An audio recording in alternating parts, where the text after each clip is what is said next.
ടോമി അണ്ണ അടിപൊളി night drive ആയിരുന്നു. സീജെ ഈ ബ്ലോക്കിൽ കൂടെ പോകണ്ട, നീ ഈ കടയിലൂടെ സൈഡാക്കി. സൈഡാക്കി എനിക്കൊരു കാറും വാങ്ങിക്കണം.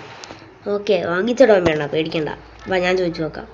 ചേട്ടാ, ഈ ഒരു കാറ് വേണമായിരുന്നല്ലോ. അവിടെ നിനക്ക് ഇതിനാണോ കാറ്? നിന്നെപ്പോലത്തെ ലോക്കൽസിനൊന്നും ഞങ്ങൾ കാറ് വയ്ക്കത്തില്ല. എടാ നീ ആരോടായി സംസാരിക്കുന്നത്? നിനക്ക് വല്ല ഐഡിയ ഉണ്ടോ? ഈ നിൽക്കുന്നതേ നിന്റെ കാറ് മാത്രമല്ല, ഈ കടയോടെ വാങ്ങാനുള്ള സ്വത്തും സമ്പത്തും ഉള്ളവനാ. അല്ല ടോമിയണ്ണ? അതെ എൻ്റെ $1 ബില്യൺ ഉണ്ട്. നീ നോക്കിക്കോ, ടോമിയണ്ണനെ ഒരു കട തുറക്കും, എന്നിട്ട് നിന്നെ പൊട്ടിക്കും. അത് നമുക്ക് കാണാം. വരുന്ന തിങ്കളാഴ്ച നമുക്ക് കാണാം. അവൻ എന്നെ പൊട്ടിക്കാൻ വന്നേക്കുന്നു. വാ ടോമിയണ്ണ, ഇവന്മാരുടെ ഒന്നും സമയത്ത് നമുക്ക് ആവശ്യമില്ല.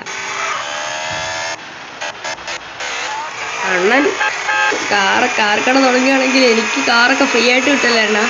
ഓടോ നീ ഒന്ന് മണ്ടത്തരോടെ വിളിച്ച് പറഞ്ഞു. എനിക്ക് അതിന് മാത്രം പൈസയൊന്നും ഇല്ല. പിന്നെ അണ്ണൻ്റെ $1 ബില്യൺ ഫോട്ടോ എനിക്ക് കാണിച്ചു തന്നിട്ടില്ലല്ലേ. ഞാൻ പിന്നെ വൈസിറ്റിയിലോട്ട് 2 പ്രാവശ്യം വന്നതുമാണ്. അണ്ണൻ എന്നെയാണോ പറ്റിക്കാൻ നോക്കുന്നത്? അതേന്ന് അത് പിന്നെ അല്ല. നിന്നെ ഞാൻ നിന്ന് വെടിവെക്കാം. അണ്ണ വെറുതെ വേണ്ട, പോലീസ് സ്റ്റേഷന് മുമ്പാണ്. സീജ എന്തൊക്കെ വാക്കാ കൊടുത്തത്. എനിക്കിന്ന് സ്വസ്ഥമായിട്ട് ഉറങ്ങാൻ പോലും പറ്റത്തില്ല ഇവൻ്റെ ഓരോ വാക്ക് കാരണം.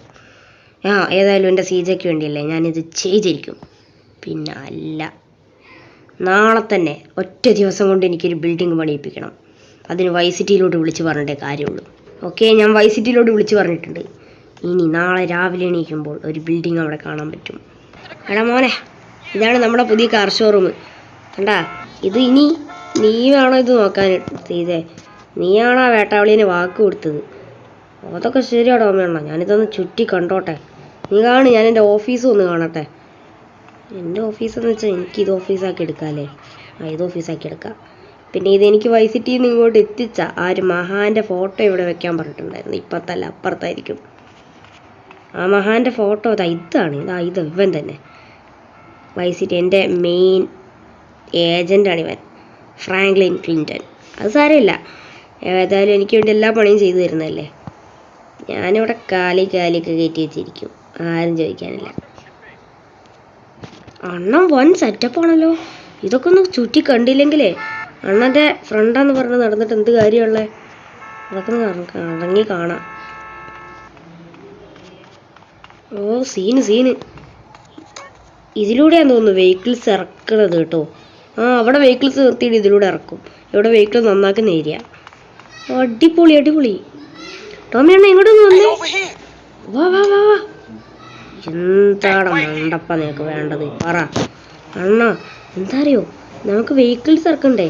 അത് നീയാ ചെയ്യണ്ടേ? അത് നീയേ ചെയ്യാൻ പാടുള്ളൂ. ഞാൻ എങ്ങനെ ചെയ്യാനാണ് അതൊക്കെ? ശ്രീജെ, നിനക്ക് ഞാൻ ഫ്രാങ്ക്ലിനെ പരിചയപ്പെടുത്തി തരാം. അവൻ്റെ കയ്യിൽ കുറേ വെഹിക്കിൾസ് ഒക്കെ ഉണ്ടാവും. അവിടുന്ന് നീ ഇങ്ങോട്ട് കൊണ്ടുവന്നാൽ മതി. എവിടുന്ന്? വൈസിറ്റിന്ന്? അയ്യോ, എന്നെ കൊണ്ടൊന്നും വയ്യ. വൈസിറ്റി പോയി. അയ്യോ, ഇവിടെ ഗ്ലാസ് ആണ്. അയ്യോ, ഇവിടുന്ന് ഓടി രക്ഷപ്പെട്ടില്ലെങ്കിൽ ടോമി എന്നെ വെറുതെ വിടില്ല. വഴിയൊന്നുമില്ലല്ലോ. ടോമി എന്നെ വൈസിറ്റിയിലോട്ട് പറഞ്ഞു. അങ്ങേരുടെ സിറ്റിയാ വൈസിറ്റി, അല്ലാതെ എൻ്റെതല്ല. എന്താണ് പൊട്ടാ പറഞ്ഞേ? എടാ മിസ്റ്റർ മണ്ടപ്പ, വൈസിറ്റിയിലോട്ട് നീ പോകണ്ട. അവൻ ഇവിടുത്തെ എയർപോർട്ട് എത്തിച്ചേരും. നീ ഇവിടെ വന്നിട്ട് ഇവിടുന്ന് വാങ്ങിയാൽ മതി.